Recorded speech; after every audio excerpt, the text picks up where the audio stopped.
Bienvenidos a su canal de la Iglesia Bíblica Bautista Razón para Vivir, con el pastor Jared Suárez. Vamos a orar. Señor y Padre nuestro, gracias por tu bendita palabra, porque a través de ella podemos conocerte y conocer lo que quieres de nuestras vidas. Y por ello, Señor, rogamos que toques nuestro corazón, que nos des una mente abierta a escucharte y, Señor, sobre todo dispuestos a ponerlo por obra. Señor, bendice tu palabra en nuestra vida y ayúdanos a hacer bendición en el nombre de Jesucristo.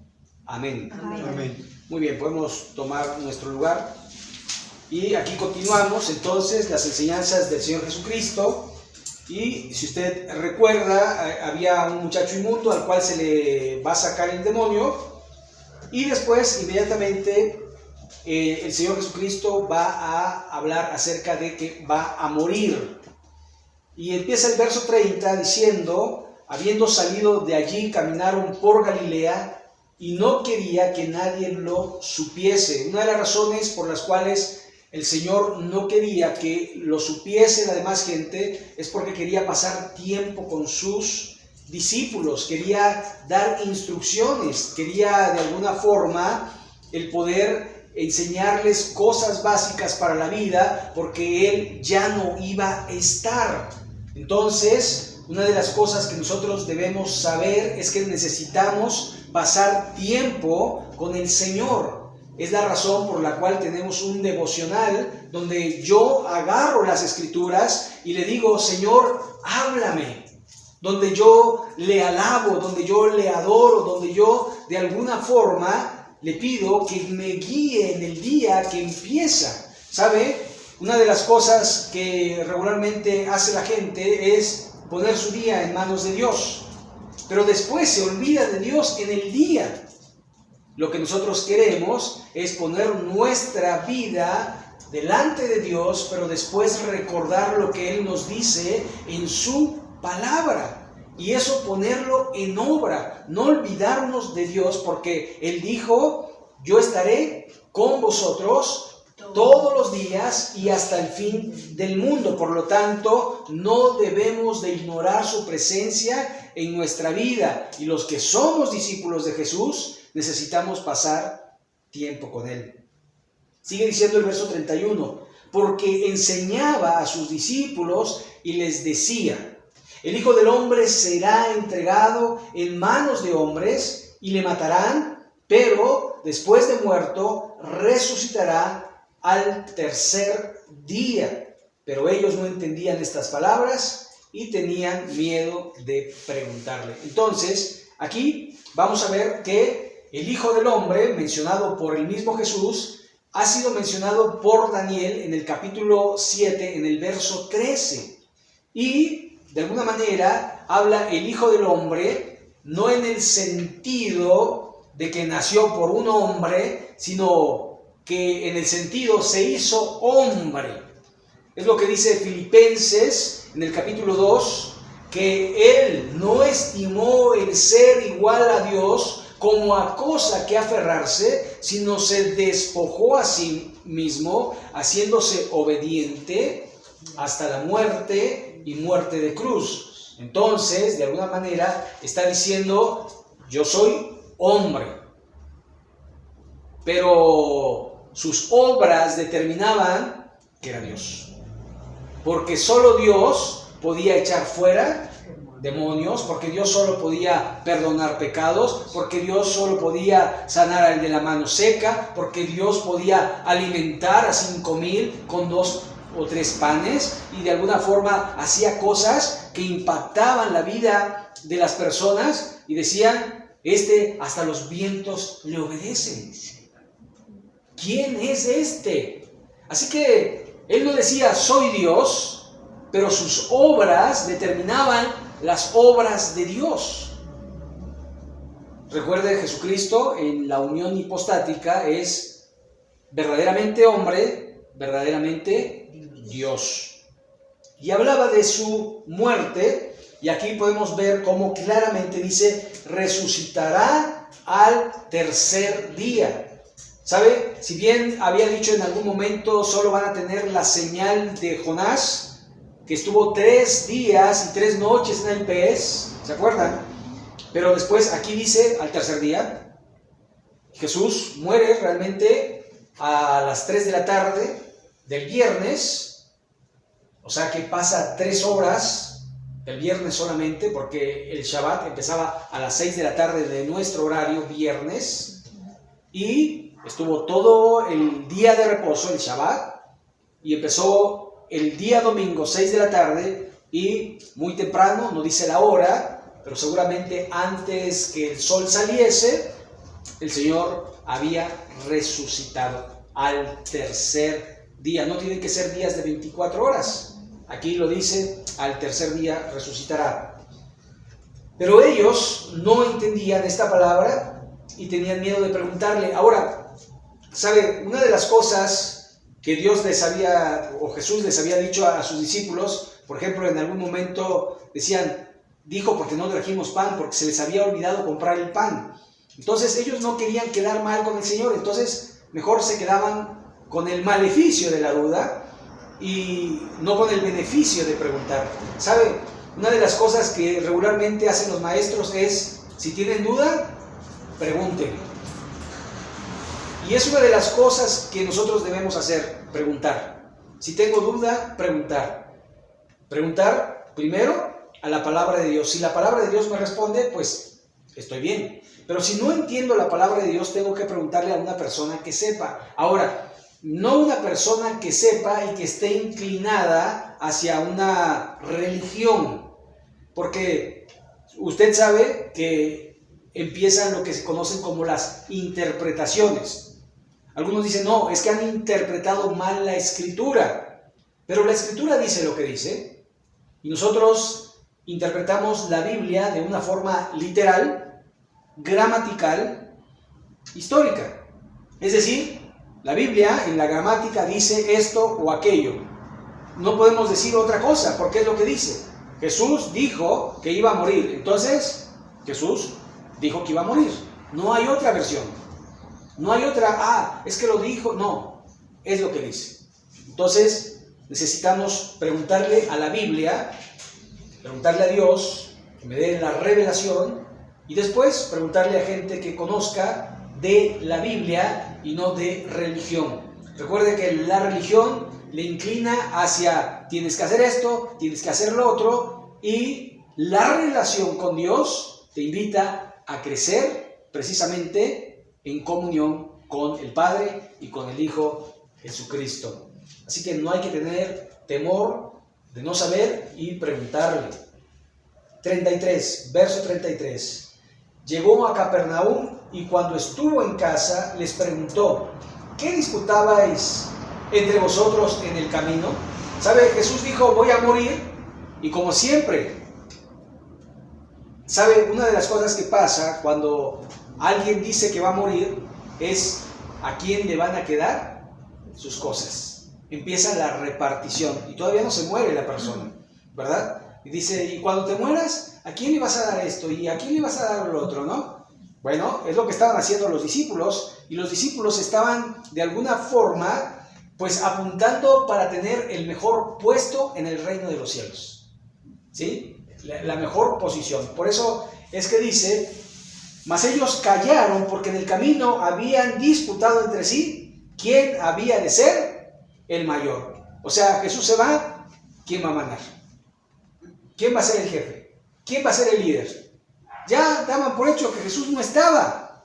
Por eso mejor se callaron, porque imagínense si tuvieron miedo de preguntar acerca de su muerte y de su resurrección, ahora de quién iba a ocupar su lugar, pues como que les daba más miedo, ¿no? Entonces mejor callaron. Entonces, él como sabía, como conoce los pensamientos, él se sentó. Y es una de las posiciones que utilizan los rabinos.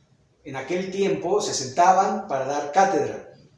Y llamó a los 12 y les dijo, si alguno quiere ser el primero, será el postrero de todos y el servidor de todos.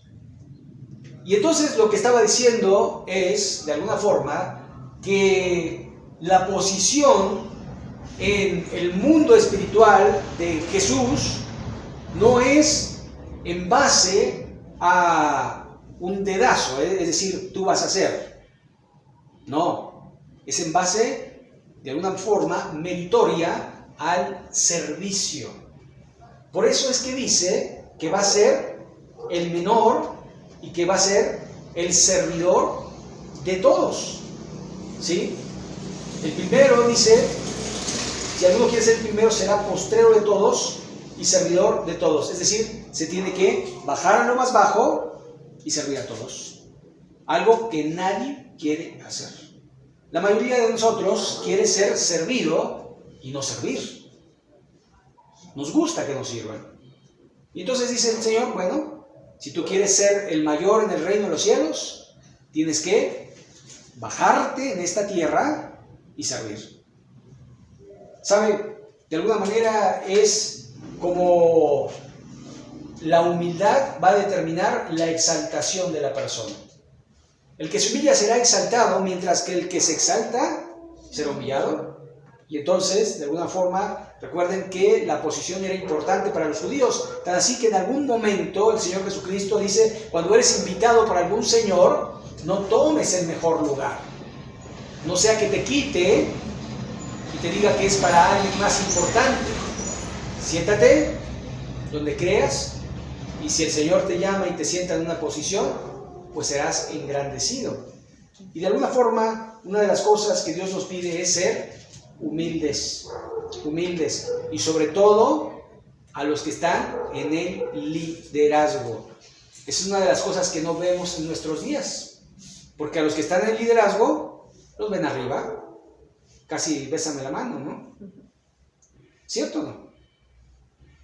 Cuando ellos deben de verse abajo, aunque no habla de humillarlos, sino de que son uno como nosotros, somos hermanos en la fe, y Él no tiene más poder que usted, y Él no tiene más dones que usted, y Él no tiene más, y lo que podría tener más, a lo mejor, es más conocimiento, porque tiene la ventaja de haber ido a un seminario, a un instituto bíblico, y estuvo allí enclaustrado, estudiando la Biblia día y noche, y por esa razón tiene más conocimiento. Conocimiento que usted puede adquirir si usted quisiera. Usted puede estudiar teología, usted puede estudiar la Biblia, usted puede aprender y adquirir el conocimiento pleno de Dios. Lo único que tiene que hacer es hacerlo. Así que dice que en este caso el menor es el que va a estar en la mayor posición. ¿Se acuerdan que también dijo Jesús? El primero será el último y el último será el primero. Es lo mismo, se aplica con aquellos que de alguna manera se han humillado y han dejado todo para el Señor, y Dios los va a recompensar en el reino de los cielos. Verso 36. Y tomó un niño y lo puso en medio de ellos, y tomándole en sus brazos, les dijo: el que reciba en mi nombre a este niño, el que reciba en mi nombre a un niño como este, me recibe a mí, y el que a mí me recibe, no me recibe a mí, sino al que me envió. Aquí de alguna manera está hablando figuradamente.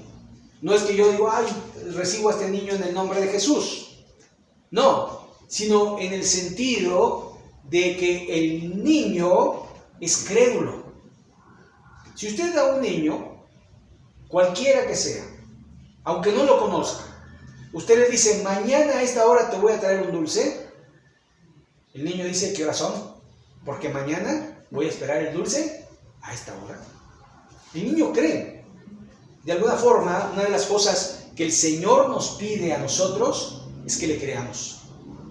No solamente que creamos en Dios, sino que creamos la palabra de Dios. ¿Sabe? La mayoría de las personas, y hasta los demonios, creen en Dios. Pero la mayoría de las personas no le creen a Dios. Tan así que dice la Biblia, por nada estéis afanosos. Y todos estamos preocupados. Preocupados por qué será el día de mañana. preocupados por lo que va a pasar, por lo que no ha pasado. Y Él dice, por nada estéis afanosos, sino sean conocidas vuestras peticiones delante de Dios con acción de gracias. Y la paz de Dios estará con vosotros. Y la paz de Dios que sobrepasa vuestro entendimiento guardará vuestros corazones y vuestros pensamientos en Cristo Jesús. Así que no solamente es creer en Dios, sino creerle a Dios. Y ahí es donde reprobamos muchos. Porque creemos en Dios, pero no creemos su palabra. No creemos lo que Él dijo. Y Él dijo, no te dejaré ni te desampararé. No temas lo que te pueda hacer el hombre. Él dijo, yo estaré contigo. Él ha dicho muchas cosas en su palabra que nosotros debemos de atesorar en nuestro corazón y debemos creerlo de tal forma que podamos saber que Él tiene el control. Yo no tengo el control. Enfermamos, tenemos carencias, tenemos dificultades, tenemos problemas aquí y allá. Pero confiad. Jesús dice, en el mundo tendréis aflicción, pero confiad, yo he vencido al mundo. Y entonces uno tiene que estar pensando, ¿qué tan confiado estoy en la palabra de Dios? ¿Verdaderamente confío en la palabra de Dios? ¿O vienen las tribulaciones y digo, híjole, a lo mejor el Señor me abandonó? A lo mejor el Señor está tan ocupado que no tiene tiempo para mí. ¿Cómo puede eso sobrepasar la palabra de Dios cuando Él dijo? Por eso tengo que creer, como un niño. Verso 38. Juan le respondió diciendo, Maestro, hemos visto a uno que en tu nombre echaba fuera demonios, pero Él no nos sigue y se lo prohibimos porque no nos seguía. Entonces el Señor Jesucristo está hablando de una cosa y Él dice otra, como cambiando el hilo de la conversación, como que no me interesa lo que estás diciendo, Jesús, y vimos esto. ¿Sabe? Una de las cosas que vemos en nuestros tiempos es que hay mucha gente predicando a Jesús. Unos lo predican por una motivación correcta y otros lo predican por otra motivación que puede ser incorrecta. Unos lo predican por lucro, otros lo predican por religión y otros lo predican por obediencia. Porque Jesús dijo, id y predicad el Evangelio a toda criatura, bautizándolos en el nombre del Padre y del Hijo y del Espíritu Santo. He aquí yo estaré con vosotros todos los días y hasta el fin del mundo. Así que nosotros vamos a ver, sobre todo en estos tiempos, un mayor crecimiento y una mayor predicación de la Biblia, de Jesús, aunque mucha de esa predicación no va a ser honesta ni va a ser correcta. Pero la idea es que nadie tendrá excusa de saber acerca de Jesús. Porque todo el mundo, en todo el mundo será predicado el Evangelio. Y cuando esa palabra se cumpla, cuando en todo el mundo, en las etnias y en las comunidades tribales se conozca el Evangelio, entonces vendrá el Señor. Y sabemos que todavía faltan algunos lugares donde todavía no llega el Evangelio. Uno de esos lugares es Corea del Norte. Corea del Norte se prohíbe la predicación del Evangelio. Otro de esos lugares es la ventana 1040, que se refiere a la ventana musulmana, donde se prohíbe la Biblia y es penado con pena de muerte a aquellos que prediquen el Evangelio. Que no prediquen el Islam y que prediquen otra religión, los matan. Entonces falta de alguna manera que ese Evangelio sea predicado en todo lugar para que el Señor venga. Sin embargo, vemos que muchas profecías y muchas circunstancias de la vida se están cumpliendo y mucho de ello es que Cristo está siendo predicado de buena manera o de mala manera. De hecho, en el tiempo de Pablo lo dice. Algunos predican la palabra por otra razón, pero al final Cristo está siendo enseñado. Y recuerde que hay una parte donde dice el Señor: no todo el que me diga Señor, Señor entrará en el reino de los cielos. Muchos son los llamados, pocos son los escogidos. Verso 39, pero Jesús dijo: no se lo prohibáis, porque ninguno hay que haga milagro en mi nombre que luego pueda decir mal de mí. Porque el que no es contra nosotros, por nosotros es. Y cualquiera que os diere un vaso de agua en mi nombre, porque sois de Cristo, de cierto os digo que no perderá su recompensa. Y aquí de alguna manera no se vigilan las intenciones, sino simple y sencillamente las acciones. ¿Sabe? Una de las cosas que nosotros debemos hacer es hacer el bien. No importa si es o no es cristiano, si es católico, si es mormón, si es testigo de Jehová. Él nos manda a hacer el bien a todos.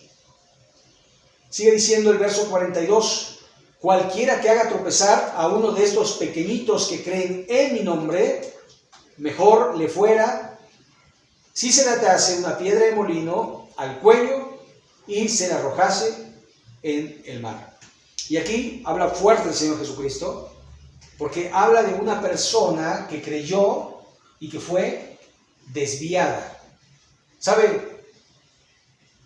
Muchos que creen son desviados por diferentes circunstancias.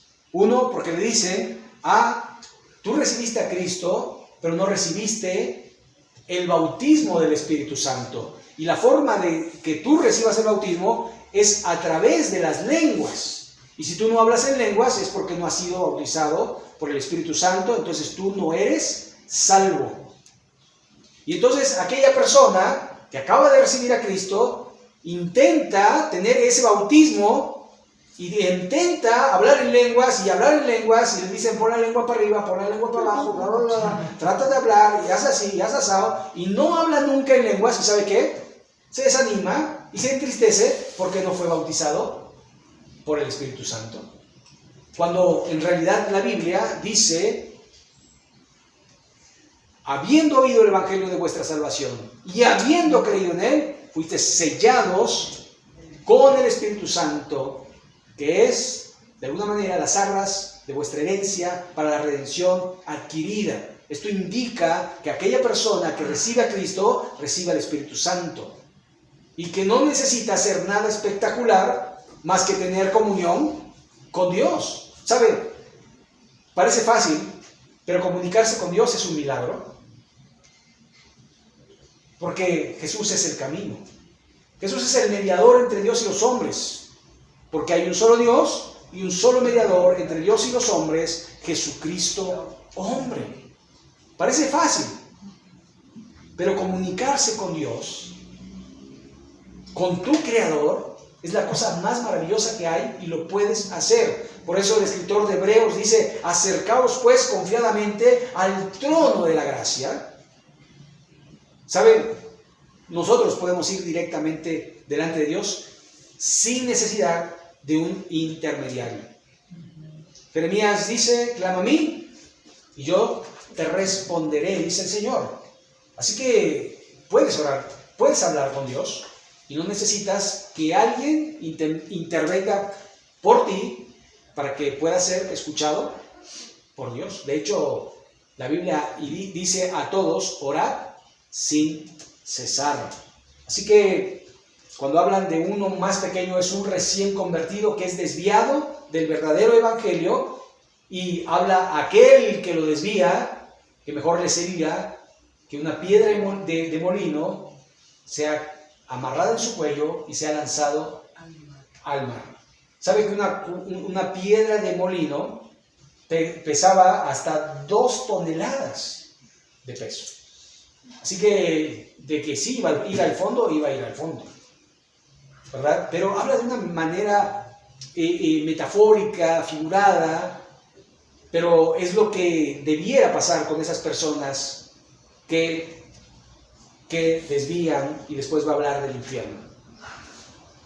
Y empieza a decir: si tu mano te fuere ocasión de caer, córtala, Mejor te es entrar en la vida manco que teniendo dos manos, ir al infierno, al fuego que no puede ser apagado, donde el gusano de ellos no muere y el fuego nunca se apaga. Y si tu pie te fuere ocasión de caer, córtalo, porque mejor es entrar en la vida cojo que teniendo dos pies, ser echado en el infierno, al fuego que no puede ser apagado, donde el gusano de ellos no muere y el fuego nunca se apaga. Si tu ojo te fuere ocasión de caer, sácalo. Mejor es entrar en el reino de Dios con un ojo que teniendo dos ojos ser echado en el infierno, donde el fuego de ellos no muere y el gusano nunca se apaga. Porque todos serán salados con fuego y todo sacrificio será salado con sal. Ahora, está hablando del infierno, pero está hablando de una manera figurada. Porque si no, realmente, si somos honestos, aquí debería haber unos cuantos tuertos, unos cuantos mancos y unos cuantos cojos. Porque cuántas veces no hemos tropezado y nuestras manos y nuestros pies y nuestros ojos nos han hecho tropezar. ¿Cierto o no? Pero nadie ha sido capaz de cortarse la mano, de cortarse el pie o de sacarse un ojo. Porque no está hablando de una manera literal, pero que de alguna forma está diciendo tienes que tener dominio de tus pies, tienes que tener dominio de tus manos y tienes que tener dominio de tus ojos, porque si no tienes dominio de ellos, eres digno del infierno. Ahora, la palabra para infierno que está mencionada aquí y que la menciona en varias ocasiones es la palabra Gehenna, que denota un basurero que estaba fuera de Jerusalén. Ahí es donde se quemaba la basura. Entonces, los testigos de Jehová dicen, ¿viste? El Gehenna es un basurero, no es el infierno. No está hablando de una manera literal, pero sí está hablando de una manera literal, usando una figura conocida como un basurero. Porque después, si usted ve, dice que el fuego nunca se apaga. En un basurero sí se apaga.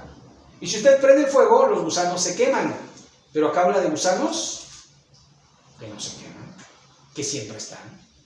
Entonces, de alguna forma, está hablando de un lugar donde van a ir las almas de aquellos que rechazaron a Cristo como su Salvador personal.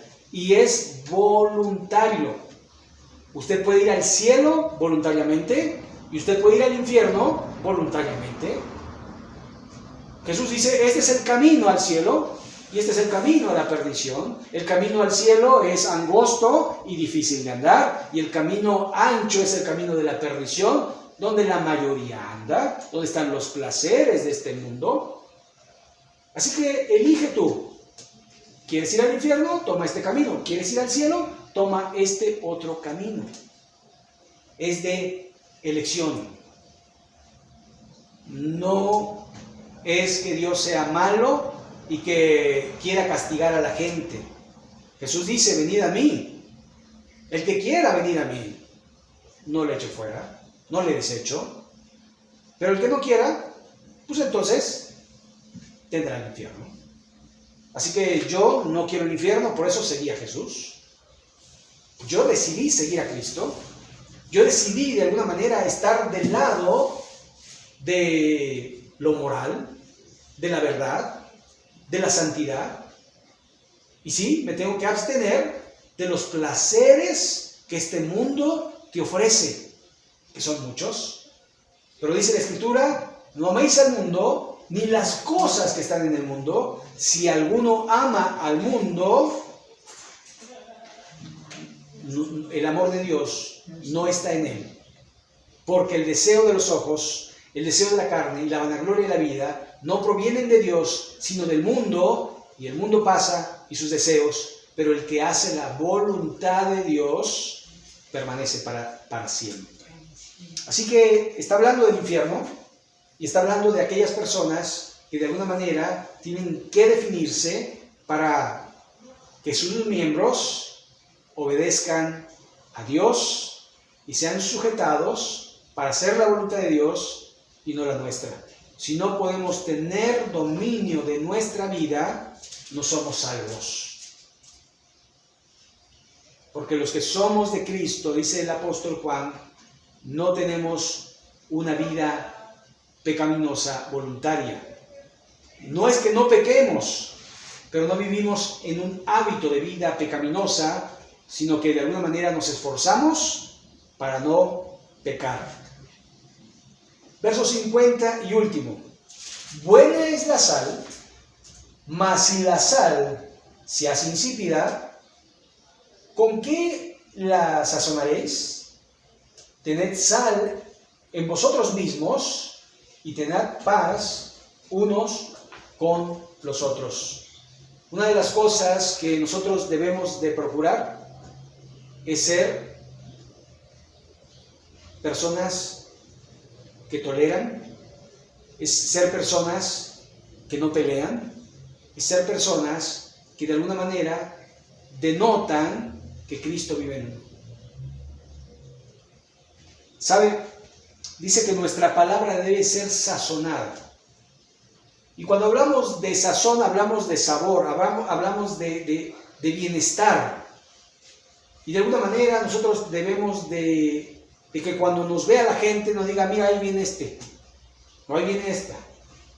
Y esta es rey, y esta es rey, y este es rey.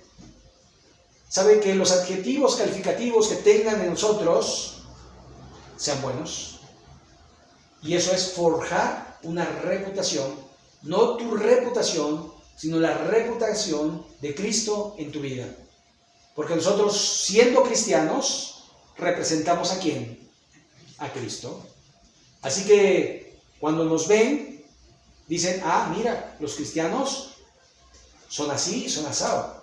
Aunque en nuestros tiempos ya hay muchos cristianos que tienen mala fama. Y se piensa que los cristianos son así, asados. Pero nosotros debemos de esforzarnos para que nuestro cristianismo sea un cristianismo bíblico y no un cristianismo carnal, como muchos lo han vivido. Yo recuerdo en una ocasión que una persona me dice, ay, sí, ¿tú eres cristiano? Digo, sí. Me dice, yo conocí a unos cristianos y eran así, eran asados y eran así. Yo decía, no, esos no son cristianos. No son cristianos, perdóname, pero no son cristianos. No, sí, iban a una iglesia fulana y tal. No son cristianos. Porque los hijos de Dios tenemos que vivir como hijos de Dios. No como hijos del mundo, no como los hijos del diablo. Porque los que somos de Cristo hemos crucificado nuestras pasiones y nuestros deseos juntamente con Él. Y entonces ahí se torna difícil la vida cristiana. Porque tengo que luchar contra mis mismos deseos, contra mis mismas pasiones, contra mis mismos pecados. Algo que yo solo no puedo, pero que dice la Escritura, todo lo puedo en Cristo que me fortalece. Y el apóstol Pablo dice aún, fortaleceos en el Señor, en el poder de su fuerza, para que de alguna manera nada nos haga frente, sino que podamos de alguna manera ser hijos de Dios, no solo en teoría, sino en la práctica, ser verdaderos cristianos, verdaderos hijos de Dios. Y eso hace la diferencia en este mundo, en tu comunidad, con tu vecindario, y de alguna manera eso es lo que Dios quiere, que seamos luz, que seamos sal, que seamos de buen testimonio. Si no, Dios nos va a juzgar por nuestras obras. Vamos a orar para concluir. Les invito a ponernos en pie. Vamos a orar a nuestro Dios. Bendito Padre Celestial, gracias porque eres bueno. Gracias porque nos hemos hecho como niños creyéndote, creyendo tu palabra. Y te rogamos, Señor, que no seamos tropiezos, sino que seamos luz, seamos sal, seamos de buen testimonio. Señor, ayúdanos. Fortalece nuestro espíritu para que nuestra carne sea debilitada y no podemos obedecer sus deseos, sino obedecer tus deseos. que vivamos en santidad. Señor, ayúdanos, te lo rogamos. Bendice, Señor, a mis hermanos aquí presentes, a sus familias. Fortaléceles, suple sus necesidades y que podamos honrarte y glorificarte en esta semana que comienza, sobre todo en este día. Y en el nombre de Jesucristo. Amén.